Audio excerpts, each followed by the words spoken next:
The knock came just after sunrise, at the exact moment the old coffee machine in Rowan Mercer's kitchen gave its final tired hiss and died forever. He stood frozen in the middle of his tiny apartment, holding a cracked mug in one hand while rainwater slid down the fogged-up windows. Outside, the city looked washed out and gray, the kind of morning where loneliness felt louder than traffic. Rowan almost ignored the knock because nobody ever came to his door anymore. Not after the divorce. Not after losing his construction job. Not after the neighbors started whispering about the quiet man on the third floor who barely left home except to buy cheap groceries and return before dark. But the knock came again. Softer this time. Hesitant. When Rowan opened the door, he found his neighbor standing there barefoot in the hallway, soaked from the rain, clutching a small overnight bag against her chest like it was the only thing holding her together. Her name was Celeste Vale, the woman from apartment 3B who always watered the dying plants near the staircase and smiled at strangers even when they ignored her. But that morning, there was no smile. Her eyes were swollen red from crying, and her lips trembled before she finally whispered the words that would change both their lives forever. "Is there room in your bed?" Rowan stared at her in stunned silence while thunder rolled somewhere in the distance. Then he noticed the bruise near her wrist. The fear in her eyes. The way she kept glancing back toward the stairwell like she expected someone terrible to appear at any second. And for the first time in years, Rowan felt his heart wake up. Before we continue this emotional story, take a moment to like, comment, share, and subscribe to LifeLine Vibes, if you still believe kindness and second chances can change someone's life forever. Your support helps bring more heart-touching stories like this to people who need them most. Rowan stepped aside without another question. The apartment smelled faintly of old books and detergent, with sunlight beginning to break through the storm clouds outside. Celeste entered slowly, carefully, as if she were afraid the floor might disappear beneath her feet. Rowan handed her the only clean towel he owned and pretended not to notice her hands shaking while she dried her hair. The apartment was painfully small. One bedroom. A worn couch. A kitchen table with one uneven leg. Yet somehow, after months of emptiness, it suddenly felt warmer simply because another human being was standing inside it. Celeste sat quietly near the window while Rowan made instant coffee using boiled water from a kettle because the machine had finally given up. Neither of them spoke for several minutes. The silence between strangers can feel uncomfortable, but the silence between two broken people often feels safe. Finally, Celeste admitted the truth. Her boyfriend had thrown her out in the middle of the night after another violent argument. He had accused her of ruining his life, smashed her phone against the wall, and told her nobody would ever care enough to help her. She had nowhere else to go. Her parents had died years earlier. Her younger sister lived overseas. And every friend she once trusted had slowly disappeared during the years she spent trapped in that toxic relationship. Rowan listened quietly because he understood what it meant to lose people one piece at a time. 3 years earlier, his own life had collapsed in ways he still couldn't talk about without feeling ashamed. His wife had left after their daughter passed away from leukemia. Grief destroyed their marriage slowly, like rust eating through metal. Rowan buried himself in work while his wife buried herself in silence.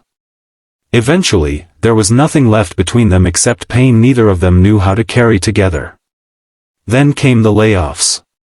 Then the drinking. Then the isolation. Some days Rowan barely spoke a dozen words before going to sleep.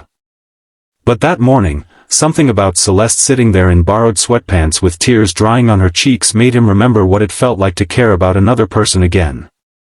He gave her the bed and insisted he would sleep on the couch. Celeste argued at first, but exhaustion eventually defeated her pride. Before disappearing into the bedroom, she paused at the doorway and looked back at him with fragile eyes. And Rowan said the sentence that neither of them would ever forget. "Yes, there's room in my bed, but only if you don't leave tomorrow." Celeste's expression shattered completely after hearing that. Not because it sounded romantic. Not because it sounded dramatic. but because it was the first time in years someone had asked her to stay instead of telling her to go. The next morning arrived with warm sunlight pouring through the windows. Rowan woke up on the couch with a stiff neck and the unfamiliar sound of quiet humming coming from the kitchen. When he opened his eyes, he found Celeste cooking eggs while wearing one of his oversized sweaters. The apartment smelled alive again. For the first time in months, Rowan actually smiled. Days turned into weeks. Celeste found part-time work at a bookstore downtown while Rowan picked up temporary repair jobs around the city. They settled into a strange rhythm together. Mornings filled with cheap coffee and sunlight. Evenings spent sharing stories neither of them had ever told anyone else. Little by little, the apartment transformed. Celeste placed wildflowers in empty jars near the windows. Rowan fixed the broken cabinet doors he had ignored for years. They started cooking dinner together instead of eating microwave meals alone. The silence in the apartment no longer felt heavy. It felt peaceful. But healing is never simple. Some nights Celeste woke up trembling from nightmares. Rowan would hear her crying softly through the bedroom wall and sit awake on the couch wishing he knew how to erase someone else's pain. Other nights Rowan stared at old photographs of his daughter until grief crushed the air from his lungs. They were both carrying ghosts. One afternoon, Rowan returned home early and found Celeste sitting on the floor surrounded by packed bags. His chest tightened instantly. She explained that her ex-boyfriend had found her at the bookstore. He apologized. Promised he had changed. Begged her to come back. And for a moment, she almost believed him because loneliness can make even painful places feel familiar. Rowan tried to hide the fear in his voice while helping her zip the suitcase closed. He told himself he had no right to ask her to stay. No right to need anyone again. But before Celeste reached the door, she turned around. And she saw it. The terror in Rowan's eyes. Not anger. Not jealousy. Just pure fear of being abandoned again.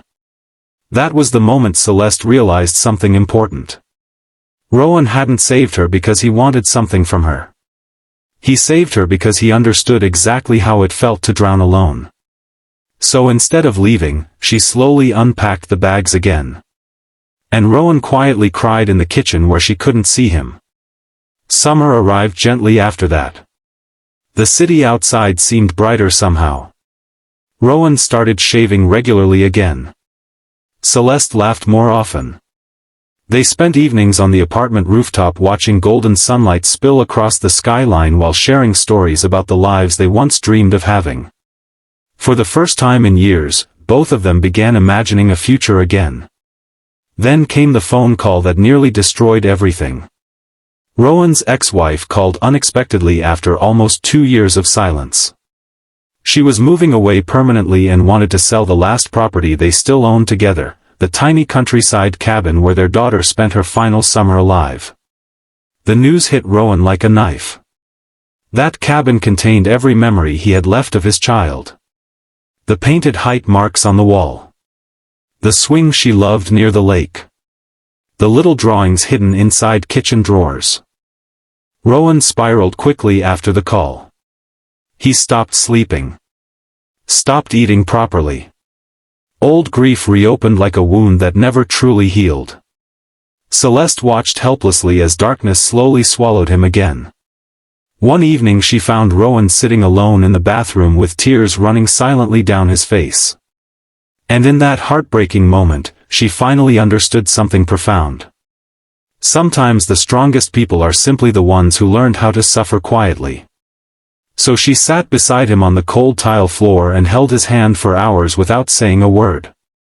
Because love is not always grand speeches or dramatic kisses. Sometimes love is just refusing to leave when someone feels impossible to save. A week later, Celeste used nearly all her savings to rent a car and drove Rowan to the countryside cabin before it could be sold. The trip took 4 hours beneath endless summer skies. Rowan barely spoke during the drive. When they arrived, the cabin looked smaller than he remembered. Dust covered the furniture. Wild grass swallowed the porch steps. Yet the moment Rowan stepped inside, emotion crashed into him so violently he nearly collapsed. Every memory was still there. His daughter's tiny rain boots near the door. The faded drawing taped to the refrigerator. The blanket she loved folded carefully on the couch. Rowan broke down completely. Years of buried grief poured out at once while Celeste held him in the middle of that silent cabin. He cried harder than he had at the funeral because this time he wasn't alone. That night they sat together by the lake while fireflies floated across the water like tiny stars. Rowan finally spoke about his daughter openly for the first time in years. He talked about her laugh. Her favorite songs. The way she believed every stray animal deserved a home. And Celeste listened like those memories mattered. Because they did. People don't heal when they forget the ones they lost. They heal when someone helps them remember without fear. As the sun rose over the lake the next morning, Rowan realized something extraordinary. For years he thought his life had ended alongside his daughter's. But grief had not killed his ability to love. It had only buried it beneath loneliness. And somehow, against all odds, Celeste had brought it back to life. Months later, the apartment no longer looked like the lonely place where their story began. The walls were brighter. The plants near the windows thrived. Laughter filled rooms that once echoed with silence. Then one rainy evening, there came another knock at the door.